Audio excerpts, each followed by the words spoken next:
Joining us now, we've got Chris Versace, Chief Investment Officer, Tematica Research. Chris, thank you so much for joining us. We always love to have you on. When you think about this week, what matters the most this week? We're not expecting a lot in terms of news on trade policy, but we got this Moody's downgrade over the weekend, essentially.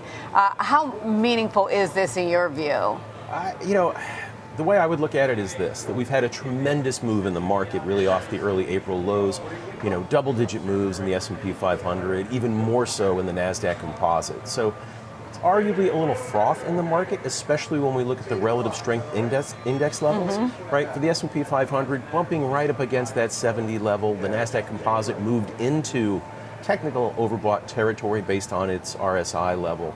So I sit there and I think, wow, fast move, relatively short period of time. Perhaps the market would look to take some froth out of the market. And I think this Moody's announcement, it could very well be that. Remember though, we've had other downgrades before and we've seen the market pull back only to move higher. But I do think there's another factor that folks may or may not be aware of. It's, the Fed. Atlanta Fed President Raphael Bostic came out this morning reiterating, I only see one rate cut this year. Probably late in the year. The Fed has some things to digest. And the CME FedWatch tool still says, 3 rate cuts. I was going to say, that throws cold water on that view. Exactly. And you don't have an adjustment in that view. Correct. Despite literally hearing from a policymaker. 100%. And I think it's going to set up something interesting later in this week because we get one of the, I chew through a lot of data, right? Yep. So one of my favorite reports to get is the flash PMI report from S&P Global, because it's the first hard look at the data that we're going to get. And we'll get that later this week. And we'll be looking to see, did manufacturing slow? Is services maintaining its, pace, continuing to keep the economy growing, at a nice clip? But what does it say about inflation and what is that likely to mean for the oncoming data? Okay, what does it say about inflation? Look, I'm glad you brought that up because we've been seeing this divergence between the soft and the hard data. And CPI and PPI came in recently not as hot as was expected.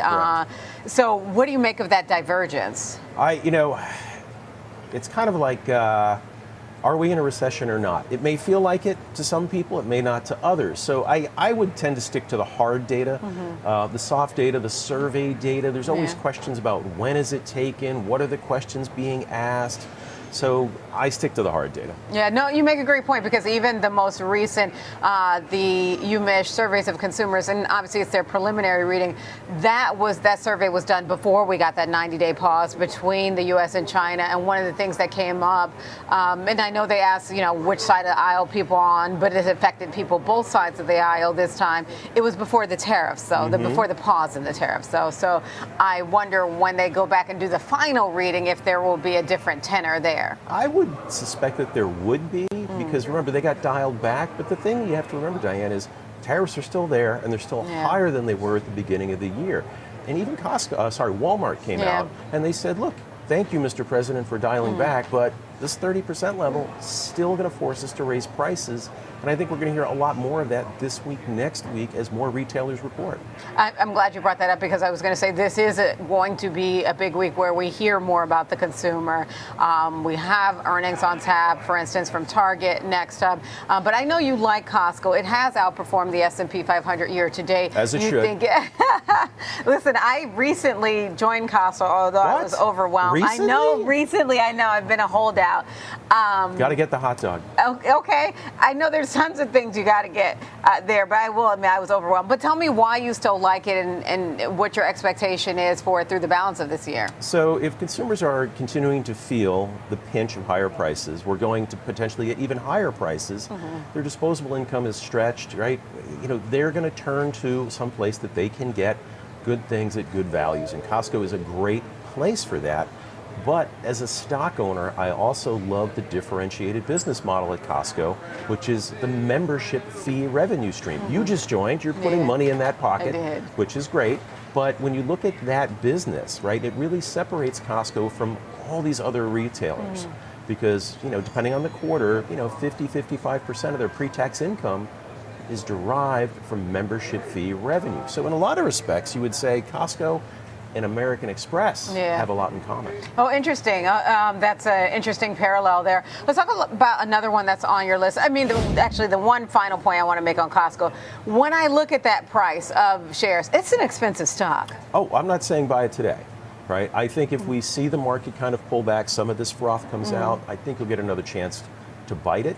But there's also a positive catalyst potentially this week too, because Costco reports monthly revenue sales, and there's no question they're taking consumer wallet share. But as these other retailers, Target, TJX, even Best Buy, whoever, report, you'll get to size up those numbers. And I think it's going to hammer home that Starbucks is continuing to win the consumer. Costco, you mean? Okay, so let's talk a little bit about Marvell. That's on your list. Now, look, Marvell has certainly underperformed this year compared to the S&P 500. Why do you like it? Why are you constructive on it? Well, it's a couple different reasons. One is they participate in the AI data center chip market, right? So not only are they making chips, but they also have some custom chip business with Alphabet, with Microsoft, and others that'll come on stream throughout this year and next year. So while we're seeing the big ramp in spending for AI data center, thank you big tech and all the affirmations that we heard from Meta, Alphabet, Microsoft, Amazon, we also have that other layer that's going to be coming on stream for them. So I really do like that. But here's the other thing that separates Marvell. They also work in the communications and the enterprise networking area. So as we see and hear from ServiceNow, SAP, IBM, AI adoption is rising, or we see Apple sell more Apple Intelligence devices or more AI PCs get sold, the amount of pressure on those networks is going to grow. CapEx will have to go higher. Marvell benefits. And really quickly, I know you also like waste management. That has outperformed the S&P 500 so far this year. Do you see its outperformance continuing? Oh, absolutely. I mean, talk about a defensive play, an inelastic play, because people will pay whatever to get rid of their garbage. And they've got this acquisition with Stericycle that I think a lot of folks haven't really figured out yet. And they have an upcoming analyst meeting where I think they're going to take the wraps off what they can do with that acquisition. Okay, and then Chris, any final thoughts you want to leave us with while we have your time today in terms of what you're watching this week? I would just say it's going to be retailers, like I said before, the flash PMI report, and once we have that report next weekend, Powell is set to speak. It's a commencement address, but we'll want to see what he has to say. Oh, we will certainly want to see what he has to say, especially off the back of all the Fed speakers that we're set to hear from today, and we've already heard some as well from Boston. Thank you, Chris. Thank you. That is Chris Versace, Chief Investment Officer at Tematica Research.